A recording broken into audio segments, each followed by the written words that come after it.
So speedrunning demos is always really funny. They're always short, they're always sweet.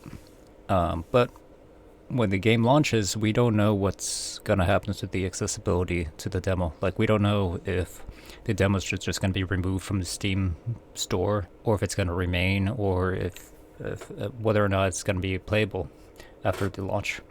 But until then, this is all we have with Pathologic 3, so why not? I am showing off an earlier run I had. I think this is 723 run. Yeah, this is a 723 run.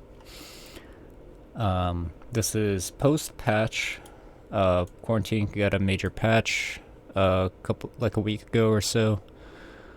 And this is, you can see the version that I'm running in the bottom right corner, the main menu. Some more quick things before I actually press play.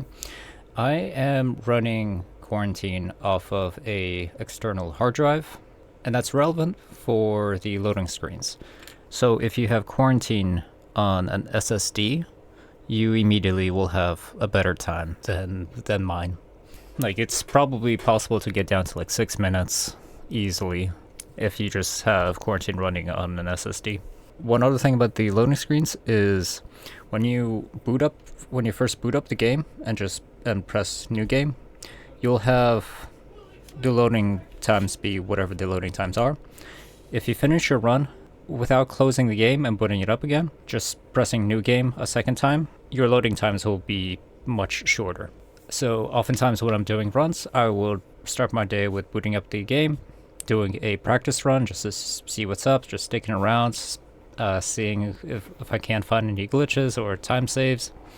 Once that's finished, then the new games after that will be my try-hard runs. Yeah, let's press play.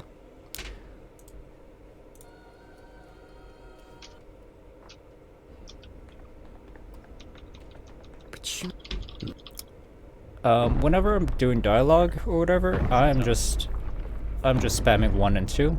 It's usually more optimal to spam 1, but because of how my keyboard is set up, I find it a lot faster to spam 1 and 2.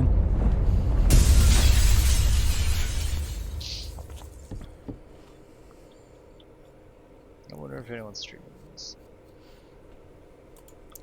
You can actually see what I'm inputting in the top left corner because I have a debug widget turned on. You can find it through the debug menu, which is Control Shift plus whatever that's called. Going into the menus, scrolling all the way down, that's where they at.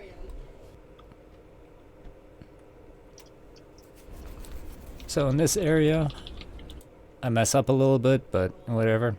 I'm preemptively like holding W Shift and pressing E, trying to start conversation with the bird. And I fuck it up, and I have to backtrack a little bit to get it.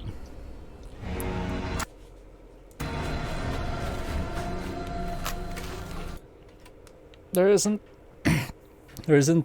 anything too crazy about this section. You just throw a match onto the bonfires to trigger the Shapnak to load up into the other area. If you don't, there's a little kill wall where she picks up and kills you and forces you to start the area over again.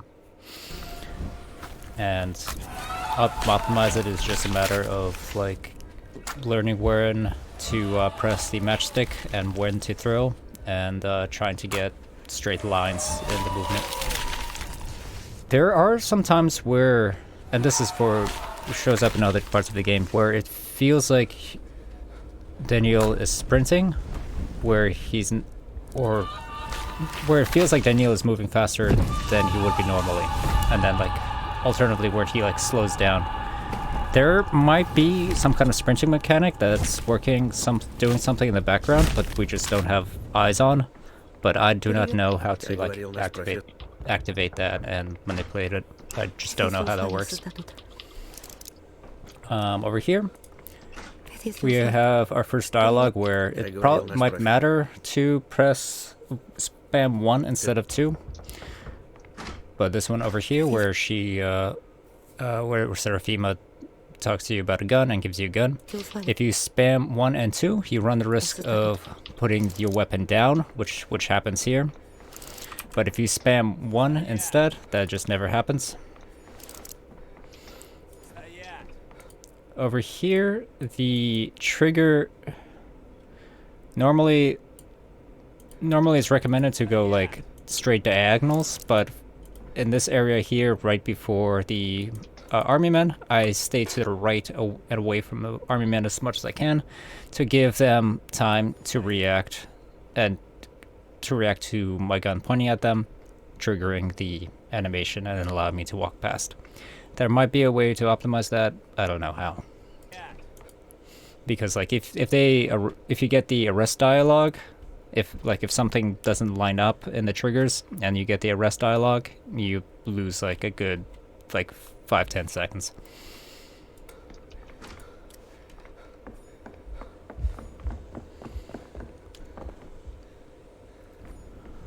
This is another area where it's sometimes noticeable that Daniel moves a lot faster than he should be sometimes. Again, I don't know what causes that. This section here, during the fade out and the title drop, I am spamming escape, but I'm only spamming escape as soon as this screen pops up with the text. Because if you spam it earlier, you just pauses the game and adding time. So you have to wait until you actually see the screen and then start spamming escape.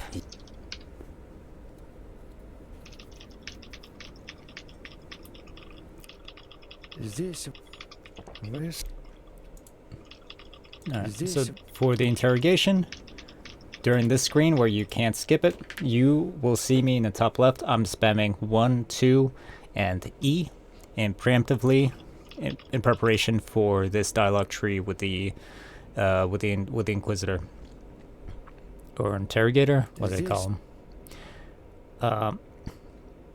There's a break in the interrogation where you have to press J. So I'll also be spamming J and pressing J escape. You gotta press J once and escape once, and then back at E1 and 2, and then you're done for the interrogation. And preemptively for the theater, I'm spamming Shift W and 1 and 2. You can't actually run.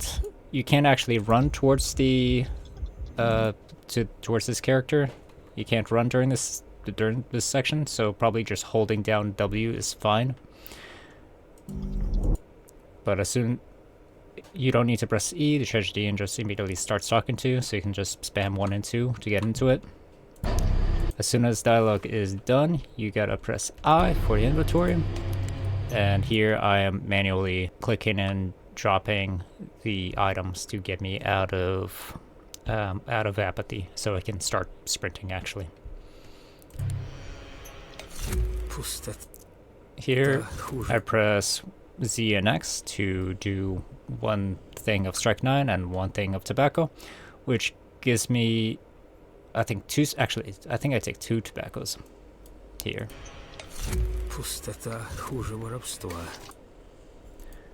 Do I take 1 or 2? I think I take 2. I think I usually take 2.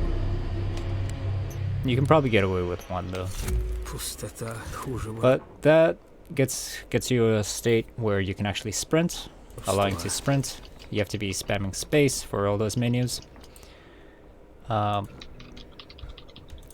It doesn't matter who, for the first dialogue with here, you can actually press talk onto this character here to get there a little bit faster. Basic dialogue, doesn't matter your choices. Then you have to press E on the lady. For the diagnosis, for the forms of speedruns, they need you to talk to the patient first, then bring up the what's it called? Your notes. The symptom screen. Close out of it. Then talk to the patient a second time. Then and only then can you go into the symptoms and click on one of the diagnoses. Second guy. Talk to patient 1 time. Talk to patient a second time. Go to symptoms, diagnoses. Boom, you're done. And then for Philad is unique because his storyline is actually involved in the storyline of the demo. You actually have to go out of your way to select specific symptoms.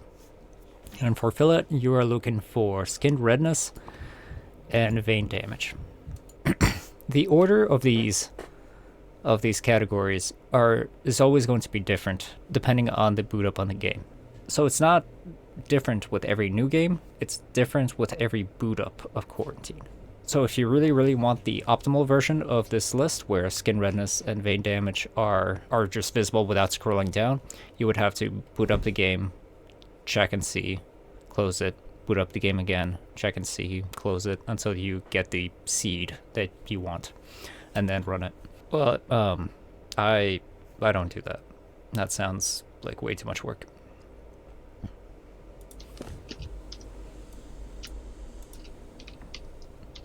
So you have to talk to him. You have to go into your symptoms, choose vein damage and paleness, or no, red spots, sorry, and then talk to Philad again, and then carefully go through the dialogue tree and specifically look for one option. Where is it? There. No, I can't in good conscience. Yada yada yada. It's blocked by last diagnosis, but you want this dialogue to prompt you to the next area. These two other prompts forces you to talk to him again. So you have to kind of sort of carefully go through Philad's dialogue to get this prompt. I have not done the counting of how many dialogues it takes to actually get there. So that might be one way to improve it. So after Philad is done, we go over here to go to the two cabinets. In the first one, we have 3 things of strike 9, and we also get 4 of these 10 apathy of this white apathy drug. I forget what it's called. I barely use it, but I don't believe this was there in the original release of Quarantine. This was added in one of the patches, but this acts as a safeguard in case we run out of our usual apathy drug. But importantly, we get this strike 9. The strike 9 is going to be our main source of mania. Done worse. On the second cabinet, we have our healing item and more tobacco and our main apathy drug, which are all very important. There is another cabinet over here that has random items. Like these previous 2 cabinets are like set items, but that last one has random ones. Sometimes it has a bullet, sometimes it has some other stuff.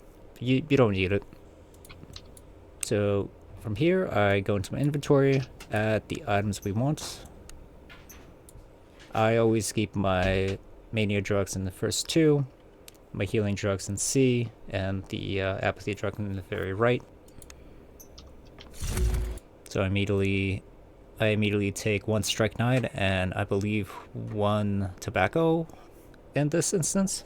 I think in earlier versions I would use 2 strike 9s to immediately go into apathy, but 1 strike 9, 1 tobacco will get you into mania as well, and probably saves you on some resources. Так просто ты меня не заберешь.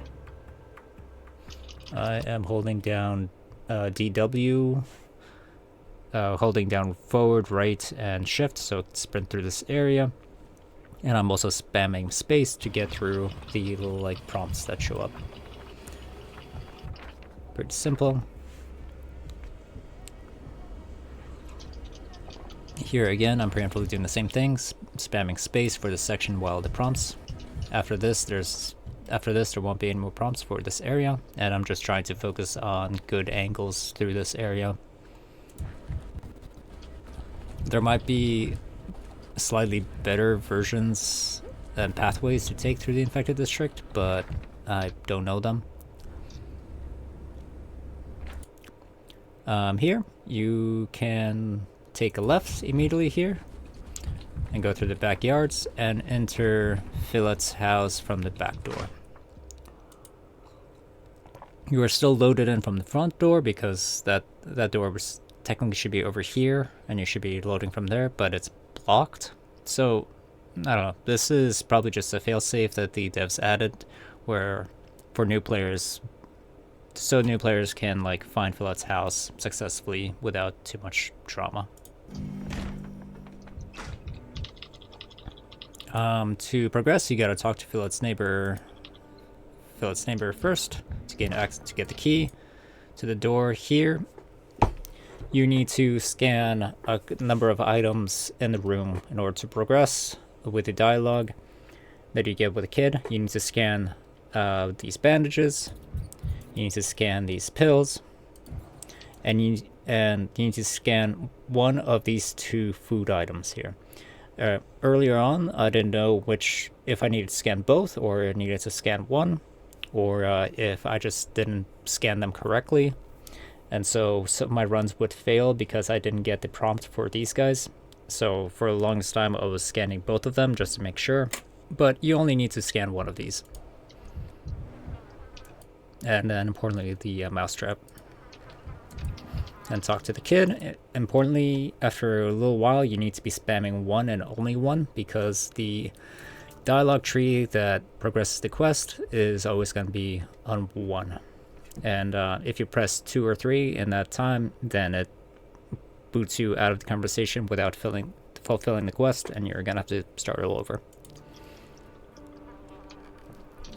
Yep, so this icon here with the I forget what it's called, with the weights, that's the icon for the quest being finished, telling you you're free to go on to the next area.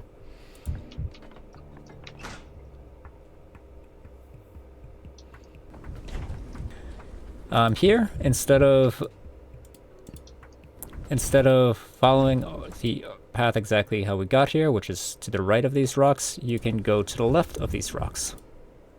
But it's important while you're doing up here that you don't fall into this hole here. If you do, you will not be able to get out because Danielle can't jump. So you have to like skirt your way over these rocks in a way that doesn't make you fall down in there. Меньше дрожи в руках.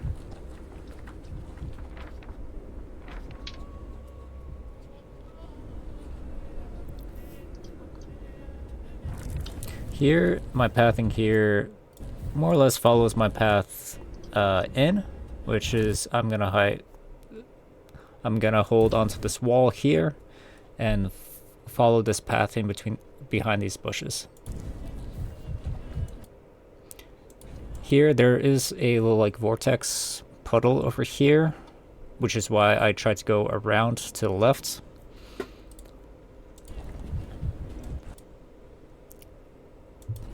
There's some collision there that I have to go around.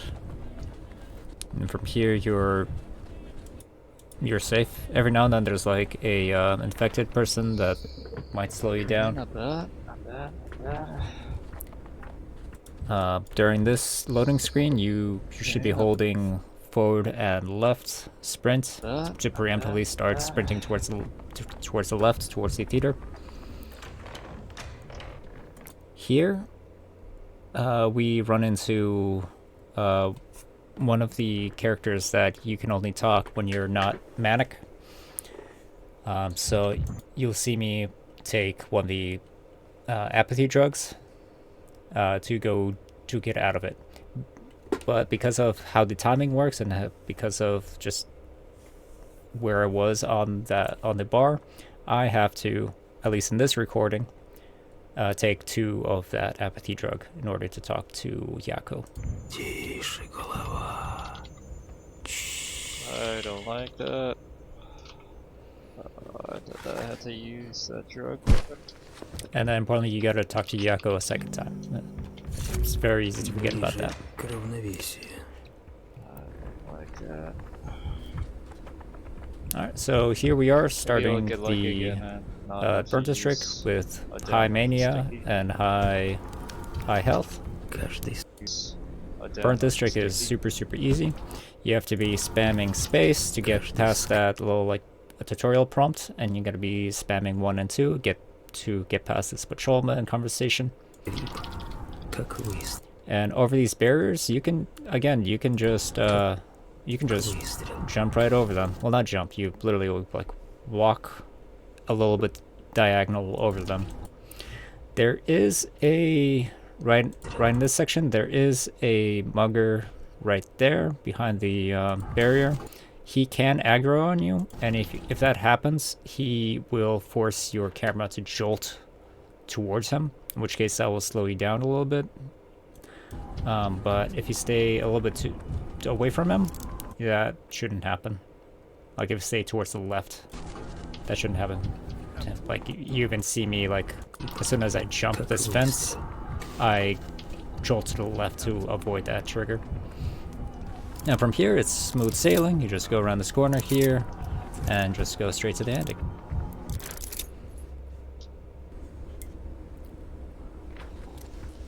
Here, make a diagonal trip towards the door. Easy peasy. Spamming 1 and 2. From here, you gotta go outside.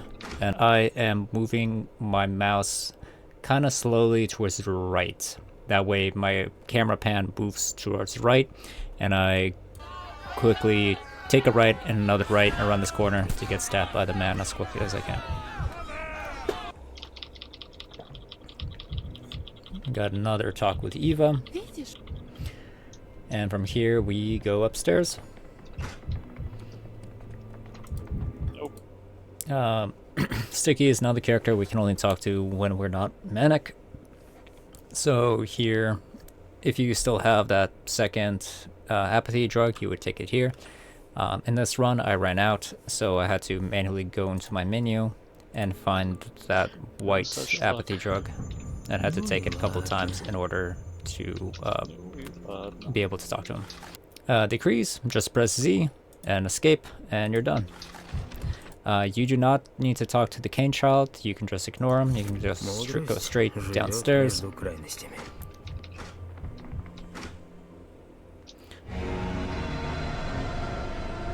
Now here I'm moving a little slower because there's a little timer. We have to wait until the Shabnak actually like does her animation, spawns in and talks to you. And I am looking for the specific spot where the furthest distance that she can talk to you, which is around here, around that tile. I would get into the spot and I would turn around so I'm facing the door, because you don't actually need to be facing the Shabnak to be talking to you. And after the conversation's done, you'll be sped out looking in the correct directions and you can just sprint forward. So here I didn't do that, and I had to manually like move my camera all the way back to like get to the door and out. Whereas if you make it so you're already looking at the door, it might save you half a second or something.